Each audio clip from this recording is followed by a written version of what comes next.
Bom dia aos amados irmãos, às amadas irmãs. Mais uma vez, estamos aqui para trazer mais uma palavra, ministrar mais uma palavra. E a palavra que eu quero hoje estar trazendo para os amados irmãos é apenas um esclarecimento no que diz respeito verdadeiramente à introdução e à colocação dos livros da Bíblia. O que verdadeiramente cada livro da Bíblia foi colocado para ser dito, o que os seus autores, inspirados verdadeiramente pelo Espírito Santo de Deus, assim escreveram para que nós, hoje, como eles lá atrás, os sacerdotes, os profetas, os reis, porque também teve reis que escreveram a palavra de Deus, como foi o caso de Salomão, escreveu Provérbios, escreveu Eclesiastes, escreveu Cantares, e alguns outros, como sacerdotes de Juízes, que foi o caso de Samuel, grandes líderes do Antigo Testamento, e também os apóstolos, os evangelistas, que escreveram o Novo Testamento. O conteúdo verdadeiramente de cada livro, vejam bem, muito diferente mesmo do que hoje as pessoas falam a respeito desses mesmos livros que foram escritos por esses homens lá atrás, e que hoje o teor do que se fala é completamente diferente do verdadeiro teor que era para ser falado. Hoje o homem, hoje a mulher, atrás de um púlpito, em meio a uma tribuna de uma igreja, ele manda abrir em meio a um livro, ele simplesmente manda nós irmos em algum capítulo e recita alguns versículos bíblicos, e dali ele traz uma palavra completamente diferente do teor real das Escrituras Sagradas, de cada livro, de cada capítulo e de cada versículo. Desde Gênesis até o livro de Apocalipse, que é também chamado de livro da revelação, muito diferente do que cada livro tem da sua colocação e verdadeiramente da sua narração, e tem verdadeiramente aquilo para ser colocado tanto para mim como para você, e aquilo que tanto eu como pastor, como você também pastor, ou ministro do Evangelho, ou sacerdócio, sacerdote da casa de Deus, era para colocarmos, era para ensinarmos, era para apregoarmos. Veja bem, hoje se abre num livro, mostra-se um capítulo e um versículo, independente do livro, independente do capítulo, independente do versículo, só se fala de bênção. Só se fala de prosperidade. Pastor Augusto, o senhor sempre fala disso. Vou morrer falando disso. Vou morrer batendo contra isso. Porque não foi isso que o Senhor, através da sua palavra, nos mandou narrar, nos mandou ensinar, nos mandou apregoar. Muito diferente. Vejamos, no livro de Gênesis, ele é o primeiro livro da Bíblia. A palavra Gênesis, ela significa origem ou início, e descreve algo que está formando-se, não é? E disse Deus, e Deus, com a sua boca, ao som de sua voz, palavras lançadas, foi criando todas as coisas. Aqui estão relatados importantes inícios, como a criação, a queda do homem e os primeiros anos da nação de Israel. Será que no livro de Gênesis falamos a respeito dessas coisas? E diz assim, o autor foi Moisés. Qual é o propósito do livro de Gênesis? O propósito do livro de Gênesis é mostrar como o mundo e tudo que nele contém vieram a existir e o desejo de Deus de ter um povo separado para adorá-lo. Veja bem, e o tema é a origem do mundo, humanidade, pecado e a nação de Israel. A soberania e fidelidade de Deus, obediência e bênção. O livro de Gênesis, ele é envolvido nisso. Mas, quando o homem hoje, volta a dizer, no púlpito, em meio à tribuna de uma igreja, quando ele abre o livro de Gênesis, do primeiro capítulo até o final do seu capítulo, até o final do livro, do primeiro capítulo até o último capítulo, o que ele fala quando ele pede, possivelmente, em algumas mensagens dentro do livro de Gênesis, o que o homem ensina, o que o homem apregoa. Será que ele fala a respeito verdadeiramente dessas narrativas? Será que ele fala que o povo tem que se separar para adorar a Deus? Será que ele fala sobre o primeiro pecado e, sendo o primeiro pecado, automaticamente dá-se continuidade a tantos outros pecados como existe até hoje? E até que quando Jesus venha nos buscar na qualidade de noiva, haverá de ter tantos outros pecados? Até porque a própria palavra de Deus, ela diz que todos nós viemos do pecado. O que será que o homem hoje, quando usa o livro de Gênesis, o que ele ensina dentro do que realmente é o livro de Gênesis?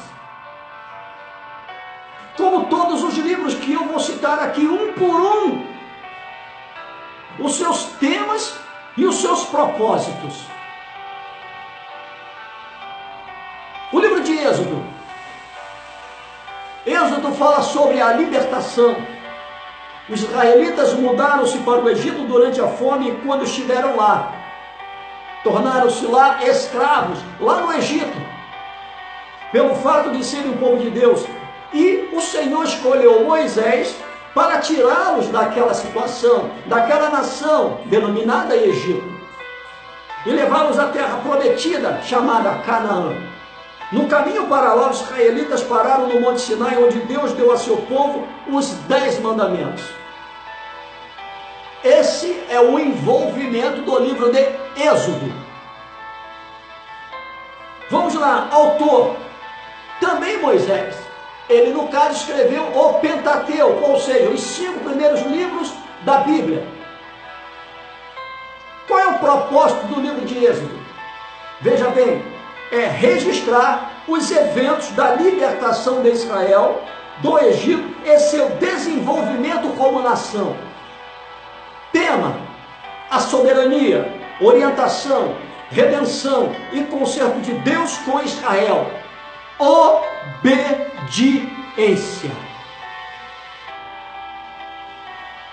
Veja bem,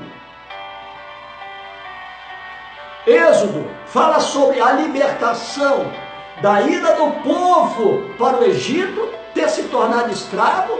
Deus escolheu levantar um homem chamado Moisés para ir até esta nação e retirar de lá o seu povo e levar até a terra prometida chamada Canaã. E em meio a esta transição do Egito para a terra prometida, Deus ali haveria de fazer prodígios e maravilhas e orientar a Moisés de que forma que o povo teria que se colocar diante de Deus, adorá-lo e obedecê-lo, nada além disso. Olha só, igreja, essas são as colocações que nós teríamos que fazer hoje, como lá atrás foi feito, mas só que não se faz. Vamos lá, Levítico. Levítico trata da adoração de um Deus santo. Deus deu regras aos sacerdotes e ao povo para que vivesse segundo elas. a fim de serem santos diante dele. Do jeito que o apóstolo Paulo, ele fala lá em Coríntios, 1 Coríntios capítulo 11, verso 1, sejais meus imitadores, assim como eu sou de Cristo.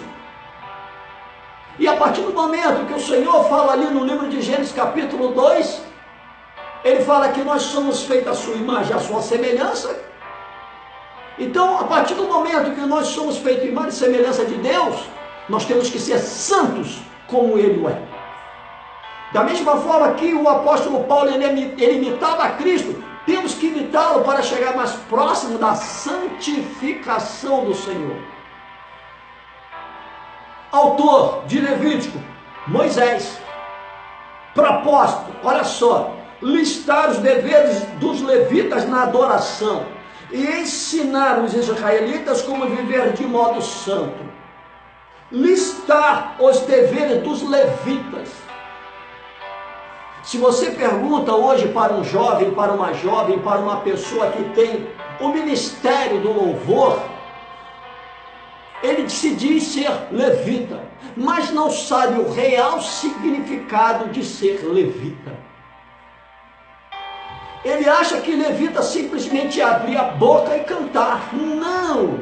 Antes de cantar, tem tantas outras obrigações. Para depois entoar cânticos ao Senhor. Primeiras obrigações, depois os cânticos. Pastor Augusto, quais são as obrigações? Sim, as obrigações é listar os deveres dos levitas na adoração, é adorar a Deus, ter compromisso com Deus, ter compromisso com a igreja, ser responsável com o dom que Deus lhe deu, ajustar a casa de Deus, manter ordem dentro da casa de Deus, ser responsável com a casa de Deus. Ou seja, antes de adorar, antes de entoar um cântico, o levita, ele tem que ser um zelador da casa de Deus, um zelador responsável às coisas de Deus, para depois ele pensar em entoar cânticos ao Senhor. Primeiro zelador, primeiro um adorador, primeiro auxiliar de serviços gerais, para depois entoar cânticos ao Senhor. Isto é ser um levita. Mas os levitas de hoje, o que eles fazem? Não estão nem aí, só querem ser, não querem nem ser mais levitas, querem ser cantores. E o tema de Levítico, sacrifício e oferta, adoração adequada, olha só, vida saudável, a importância da santidade, sacrifício e oferta, sacrificar a si próprio, em favor das coisas de Deus, em favor da casa de Deus, adoração adequada, tudo com ordem e com decência. Adoração, nada de pagode evangélico, nada de funk evangélico, nada de forró evangélico, nada de hip hop evangélico, nada de rock evangélico. Simplesmente, somente adoração. Como eu posso adorar a Deus na bagunça? Não existe adoração em outros costumes musicais. Só existe adoração no louvor de adoração. Não existe adoração no pagode. Não existe adoração no funk. Não existe adoração no rock, nem no hip hop, nem tampouco no forró, nem no axé, chamado essas melodias, esses costumes musicais gospels. Não existe adoração nisso. Vida saudável. O que quer dizer aqui vida saudável? Eu e você, nós somos templos do Espírito Santo de Deus. Como eu posso manter o templo de Deus saudável? Se eu trago para o templo de Deus as coisas do mundo. Como eu posso ser saudável ao Espírito Santo se eu permito que as coisas do mundo andem comigo, ou eu ande com elas? Não posso ser templo saudável. A importância da santidade, buscar uma santidade, uma aproximação maior a Deus. Isso é que é a colocação do livro de Levítico. É isso que nós, como sacerdotes, ministros, com a responsabilidade de ensinar, é isso que nós temos que passar. Quando abrimos o livro de Levítico, dizemos para alguém na igreja, ou numa pregação, num ensinamento, vamos abrir no livro de Levítico, capítulo tal, versículo tal. É isso que nós temos que ensinar. Não essas baboseiras, essas coisas ridículas e abomináveis que tem se ensinado dentro da casa de Deus. Números tem esse nome simplesmente por causa de 2 censos, ou enumeração, de povos registrados nesse livro. Inúmeros povos. Todavia, Números, na verdade, é uma continuidade do livro de Êxodo. Ele aborda o caminho dos israelitas pelo deserto do Sinai ao longo de 40 anos seguintes até acamparem a leste da terra prometida. Quem foi o autor? Moisés. Qual é o propósito deste livro? É contar a história de como Israel preparou-se para entrar na terra prometida. Como pecou e foi punido e como retornou para entrar na terra. Você sabia que da cidade, da nação chamada Egito até a terra prometida, não dava mais do que 30 dias de caminhada? Porém o povo levou 40 anos. Um povo murmurador, um povo rebelde, que não tinha compromisso com Deus, que mesmo vendo as maravilhas de Deus sobre vossas vidas, não o adorava como ele deveria verdadeiramente ser adorado. Somos nós nos dias atuais. Vivíamos como escravos, como diz no Espiritismo, como cavalos de Satanás. O Senhor levanta Jesus Cristo para nos tirar daquela situação. E qual a adoração que eu e você damos para Deus? Tema, olha só o tema do livro de Números, fala sobre rebelião, fé, justiça e fidelidade a Deus. Mesmo nos dias atuais, nós somos um povo muito mais rebelados do que adoradores. Muito mais injusto do que um povo com fé. Muita gente vai dizer, mas pastor Augusto, eu tenho fé. Não. Nós vemos Jesus Cristo hoje muito diferente do que na verdade nós deveríamos enxergá-lo. Nós deveríamos enxergá-lo como o Filho de Deus, o grande Messias, o verdadeiro Deus. Somente, porém, o enxergamos como provedor de nossas necessidades pessoais. É dessa forma que o ser humano hoje, principalmente o crente, enxerga a Cristo. Só enxerga Jesus como provedor de suas necessidades pessoais. Não o enxergamos como Salvador. Não o enxergamos como Filho de Deus. O livro de Deuteronômio é um discurso de despedida que Moisés deu ao povo de Israel pouco antes de seu falecimento, ou seja, pouco antes de sua morte. Ele sabia que o povo enfrentaria muitas tentações novas quando se mudasse para a terra prometida.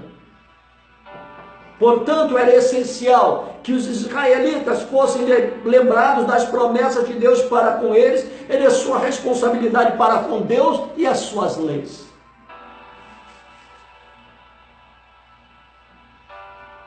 Será que nós trazemos a memória para os dias atuais aquilo que Deus fez lá atrás? Ou nos esquecemos do que Deus fez? Qual foi o maior milagre que o Senhor fez para mim e para você, para todos nós? Eu não digo nem lá, aquele período dos 40 anos do deserto.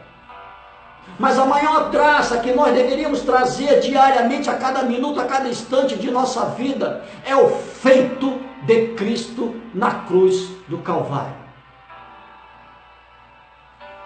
Isso deveria estar incrustado na nossa memória, na nossa lembrança, e esta lembrança tinha que estar viva em nossas mentes.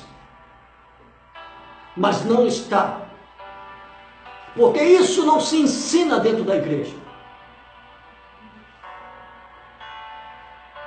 Qual é o propósito deste livro? Lembrar o povo que Deus fez por ele e incentivá-lo a dedicar novamente sua vida a ele. Veja bem, lembrar o povo de tudo quanto Deus fez ali no período do deserto. Sim, mas vamos lembrar o povo também, volto a dizer, do feito de Cristo na cruz. Porque lá no deserto, Deus não tocou em si próprio por nós. Deus não fez isso. Deus usava o homem para sacrificar animais. Deus fazia com que o homem matasse animais, espargisse seus sangues, animais santos, animais imaculados, animais sem manchas, para que nós fôssemos perdoados dos nossos pecados, dos nossos erros.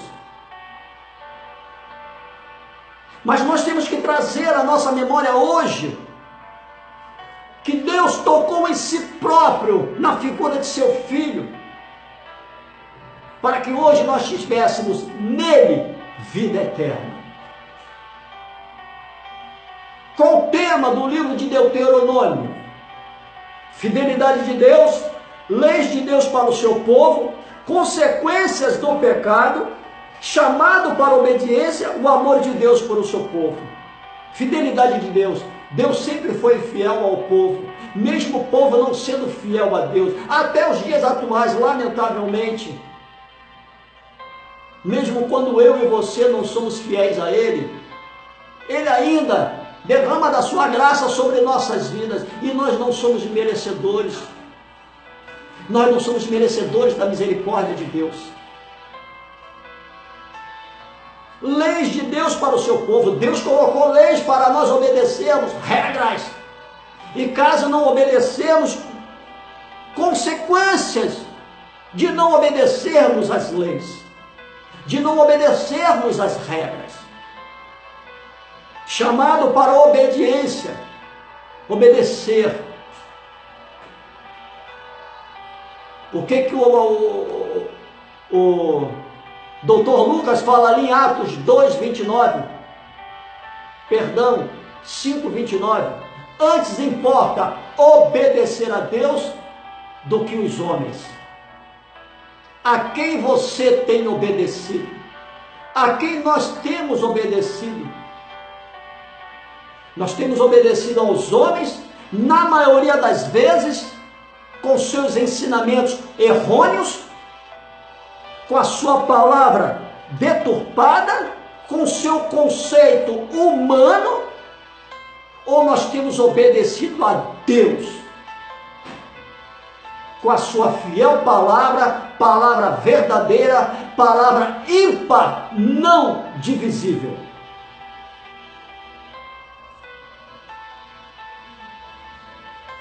Josué. Josué é o livro da conquista. Os israelitas finalmente tomam posse da terra prometida. A conquista, no entanto, não foi imediata. Foi um processo de fé e ação, pelo qual Deus demonstrou seu milagroso poder. Veja bem, a palavra de Deus, ela diz que o céu ele é tomado à força. Tudo é tomado à força. Nós temos que buscar ser merecedor da bênção de Deus.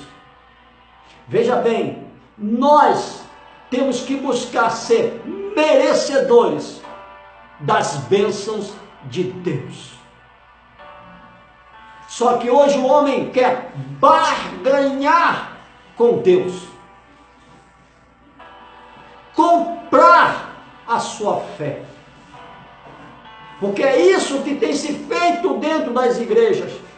Homens e mulheres, me perdoem mais uma vez, ladrões do evangelho, cães, ladras, cadelas vorazes, vendem a palavra, vendem a bênção. E pessoas ignorantes, por não conhecerem esta palavra, compram sua bênção. Quando aqui no livro de Josué fala que é o livro da conquista, temos que pagar um preço, temos que nos fazer merecedores das bênçãos e conquistas de Deus. Propósito: mostrar a história da conquista da terra prometida por Israel. De que forma que ela foi conquistada? A que preço ela foi conquistada? Pema, mais uma vez, obediência, fé, orientação, liderança com retidão. É isso. Quando nós abrimos o livro de Josué para ensinar, é somente sobre isso. É desta forma, com isso que nós temos que ensinar. Juízes. Este livro é sobre retrocesso, derrota e o gracioso livramento de Deus. Quando os israelitas esqueceram Deus, Ele permitiu que fossem oprimidos por uma nação vizinha. Então clamavam a Deus que levantasse um juiz para livrar seu povo. Ou seja, o autor do livro de Josué nada mais é do que o próprio Josué. E nesse livro de Juízes, quem escreveu foi Samuel. Qual é o propósito deste livro? Mostrar as falhas da falta de autoridade central de Israel, as consequências do pecado e a vontade de Deus de resgatar os que se arrependessem. Temas: compromisso, infidelidade, punição pelo pecado, arrependimento e livramento. O livro de Ruth. Os eventos de Ruth aconteceram durante um dos mais tenebrosos dias da história de Israel, porque era uma época em que a nação oscilava repetidamente na adoração de falsos deuses. Uma hora adorava Deus, outra hora adorava Baal. Ficava oscilando, uma vez estava lá em cima, uma vez estava lá embaixo. E na maioria das vezes estava mais lá embaixo do que lá em cima. Adorava-se muito mais a Baal do que o próprio Deus, Criador dos céus e da terra.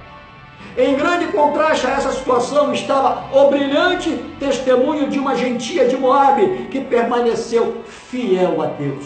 Quem é que não conhece a história de Ruth? Porém, não foi Ruth que escreveu o livro que leva o seu nome.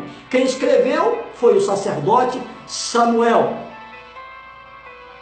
Qual é o propósito deste livro? Mostrar que Deus recompensa quem confia nele.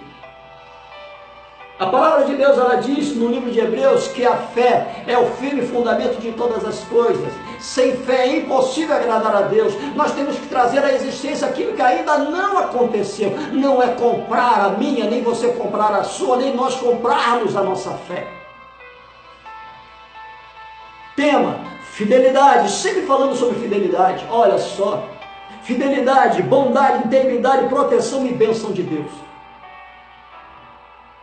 Não existe a necessidade de eu ir buscar a minha bênção.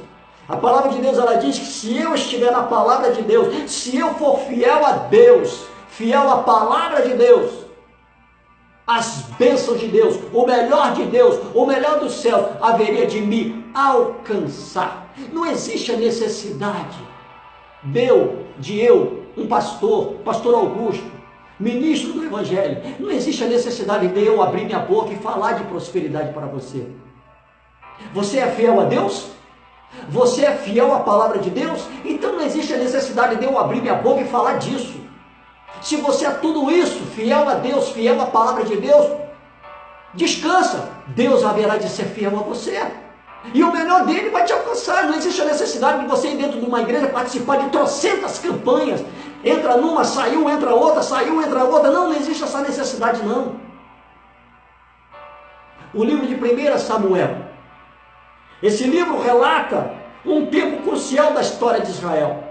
O povo rejeitou um líder escolhido por Deus, chamado Samuel, um juiz, ou seja, o último juiz de Israel.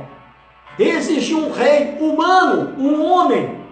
Apesar dos alertas de Samuel de que o rei iria oprimi-los, ou seja, possivelmente, não que eles retornassem ao Egito, mas mesmo dentro de Israel, mesmo na terra prometida, seriam escravizados. Veja bem, não está diferente hoje dentro da igreja. Porque hoje o homem dentro da igreja já não quer mais Deus, quer o homem atrás de um púlpito. Não quer mais glorificar, dar glória a Deus, quer glorificar e adorar e exaltar o homem. E o homem coloca nas suas costas um jugo que ele próprio não carrega. Isso é escravidão. O povo insistiu para que ele ungisse alguém como rei. A liderança de Israel passou assim de Samuel para Saul, o primeiro rei de Israel, o primeiro rei homem, humano de Israel.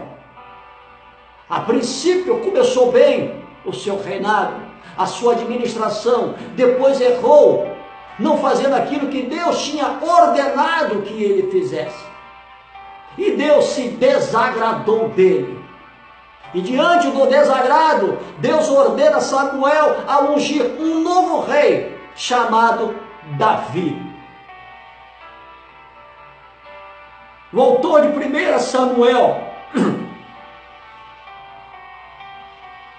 é incerto. Alguns colocam como Samuel, outros ou a Natã ou a Gade. Qual é o propósito do livro de 1 Samuel? Registrar a vida do último juiz de Israel, Samuel, o reinado e o declínio do primeiro rei, Saul, e a escolha e a preparação do maior rei de Israel, Davi, que mesmo em meio aos seus percalços, mesmo em meio à sua desobediência, porque ele também foi desobediente, Deus falou para ele não fazer o censo, ele fez, né? Mesmo em meio aos seus pecados, adulterou, né? Foi mandante de um crime, mandando Urias para a frente de batalhas, mesmo sabendo que aquele homem, esposo, na época de Betseba, que no caso Davi adulterou com ela, é uma história bastante complicada, mas não difícil de entender. Mandando Urias para a frente de batalha, sabendo que aquele homem haveria de morrer no campo de batalha, para que em seguida ele pudesse se casar com aquela mulher. Porém antes, ele já tinha se deitado com Betseba. Mesmo em meio a esses erros, pecados, percalços de Davi, Davi foi um bom rei. Mesmo tendo desobedecido a Deus em alguns momentos, mas ele foi um bom rei. A ponto de ser colocado como um homem segundo o coração de Deus. tema sobre a rejeição de Deus como rei por Israel. Liderança, obediência e fidelidade de Deus. Você já observou que desde Gênesis vem falando sobre obediência, vem falando sobre fidelidade? Será que nós colocamos hoje isso nas nossas pregações, nos nossos ensinamentos? Meu Deus, falamos não. 2 Samuel. O segundo livro de Samuel foca na vida e carreira do maior rei de Israel, chamado Davi. Sobre o seu comando, o reino de Israel dobrou de tamanho e seus inimigos foram todos eles subjugados pela nação chamada Israel, através da administração e comando de Davi. Embora fosse um bom líder e popular entre as pessoas, Davi não era perfeito. Foi o que eu falei a respeito, quando eu ainda estava introduzindo, falando a respeito do livro de 1 Samuel. Esse livro também registra o pecado de Davi com Betseba e sua trágica falha como pai. O que faltou foi colocar que ele também não foi um bom pai. Ele estava tão preocupado com tantas outras coisas que ele esqueceu de ser pai.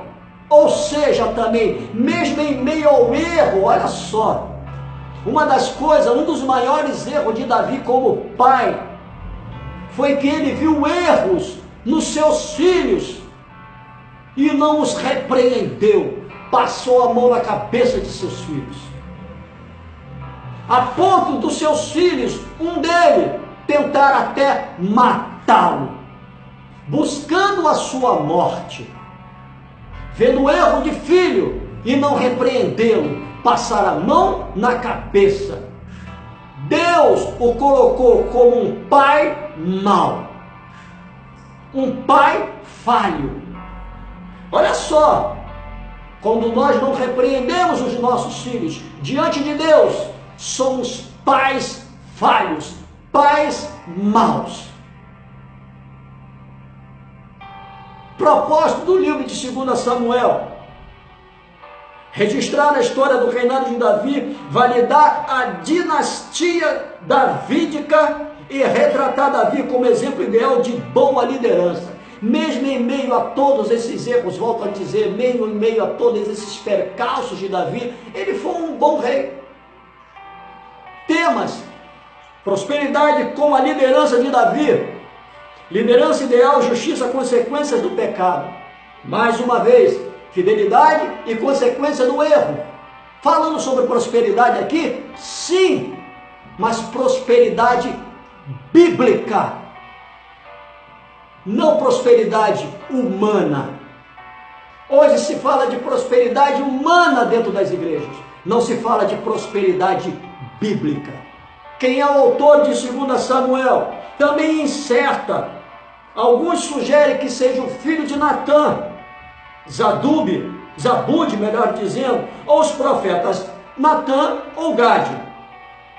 1 Reis.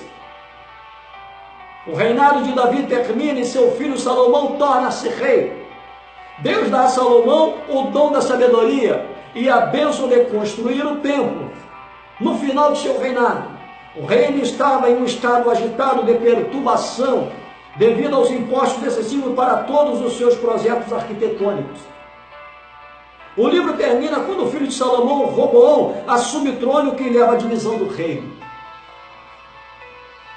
Veja bem, Davi, um bom rei, mesmo em meio aos seus erros. Davi, em todo o tempo, desde jovem, ele foi um homem comprometido com as coisas de Deus. Foi um homem fiel a Deus. Foi um verdadeiro adorador a Deus. Um homem temente a Deus. Porém, quando ele morre, ele passa o seu trono para o seu filho Salomão. Salomão, a princípio, foi um bom rei? Sim. Mas depois ele deixou muito a desejar. Criando postes ídolos, tendo inúmeras mulheres, 300 concubinas, mais 700 esposas, um total de 1000 mulheres. E para agradar essas mulheres, Ele construiu postes ídolos, imagens de deuses que essas mulheres adoravam. E ele deixou de lado o adorar a Deus e passou a adorar os deuses das suas concubinas e de suas esposas. E ele teve filhos, e um deles foi Roboão. E quando Salomão falece, Roboão, seu filho, assume o seu lugar. Diferente de Salomão, quando assume o reinado de Davi, vendo que o seu pai fez um bom governo, uma boa administração, um bom reinado, ele deu continuidade. Mas e Roboão? O que ele viu no seu pai?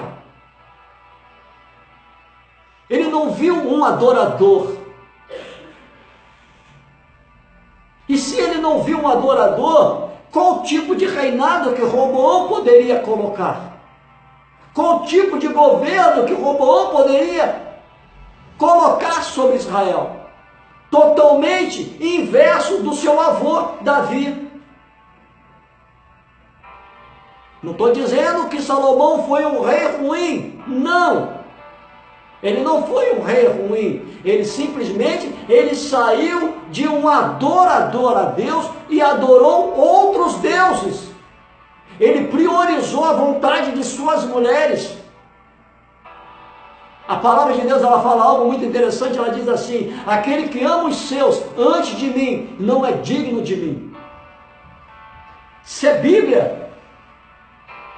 E com isso, Roboão fez completamente ao contrário do que seu avô Davi fez, no início da carreira Salomão fez, e pelo contrário, além de Roboão não ter feito um bom reinado, ele dividiu o reino. O autor de 1 Reis também é incerto. Alguns sugerem que tenha sido o profeta Jeremias, ou um grupo de profetas, possivelmente os profetas pequenos. Qual é o propósito de 1 Reis? Fazer um contraste entre a vida dos reis justos e os reis injustos. Olha só, aquilo que eu acabei de dizer. Ao longo da história de Israel e Judá, e demonstrar as consequências da idolatria e da perversidade. Olha só aquilo que eu coloquei. Salomão deixou de adorar a Deus para idolatrar imagens, porque as suas esposas tinham assim pedido a ele. Tema fala sobre idolatria, fala sobre o templo, que o templo é santo. O que Deus falou para Moisés, quando Moisés subia, estava subindo o Monte Sinai: Moisés, tira a sandália de vosso pé, porque o lugar que tu pisa é santo. Reis bons e reis maus, olha só, veja bem, o tema do livro de 1 Reis. Muita gente às vezes fala para mim assim: pastor Augusto, o senhor gosta muito de julgar as pessoas. Não, não é julgar. Veja bem, no livro de 1 Reis, um dos ensinamentos dentro deste livro é falar sobre os maus. Falar sobre os bons e falar sobre os maus. O que eu quero dizer com isso? Falar sobre os bons pastores e falar sobre os maus pastores. Falar sobre os bons líderes, os líderes fiéis a Deus, e falar sobre os maus líderes, os líderes infiéis a Deus. Falar sobre os ensinamentos corretos e falar sobre os ensinamentos incorretos, os ensinamentos anátema. É isso que está falando aqui no livro de 1 Reis. A ascensão do movimento profético, pecado e sua consequência. Sempre falando sobre pecado.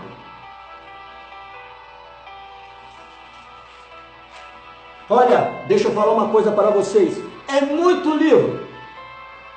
Eu vou fazer o seguinte: eu vou tirar 45 a 50 minutos para cada ensinamento de cada entrada dos livros.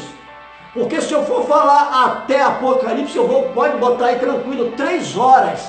E é muito tempo. Então eu vou falar agora sobre o segundo livro de Reis. Vou parar e depois eu vou começar novamente. Tá? Eu quero fazer pelo menos aí de 3 a 4, de 4 inserções de 45 minutos cada uma. Se você puder ouvir a todos, eu ficaria agradecido. Se não puder, não há problema não. Se você quiser ganhar, veja as 4 inserções. Se você não quiser ganhar, não veja. Eu vou falar agora sobre o livro de 2 Reis e vou fechar esta gravação. Depois eu vou começar uma outra a partir do livro de 1 Crônicas. E quando bater 45 minutos, eu fecho e recomeço uma nova inserção. Amém? Eu vou estar falando agora aqui sobre o livro de 2 Reis. O segundo livro de Reis mostra a incapacidade do homem de governar a si mesmo. A própria palavra de Deus, ela diz: maldito o homem que confia no homem. O livro de 2 Reis mostra a incapacidade do homem de governar a si mesmo e o mundo. Quando o mundo, lá atrás, estava sob o governo de Deus, por 2 vezes. Primeiro no Éden, quando o pecado ainda não existia na terra, onde Adão e Eva, um olhava para o outro, se viam nus, mas nem sabiam o significado da palavra estar nu, não se envergonhavam, nem diante um do outro, nem tampouco diante de Deus. Era o governo de Deus. Porém, eles comeram do fruto proibido. E ali as escamas de seus olhos espirituais caíram.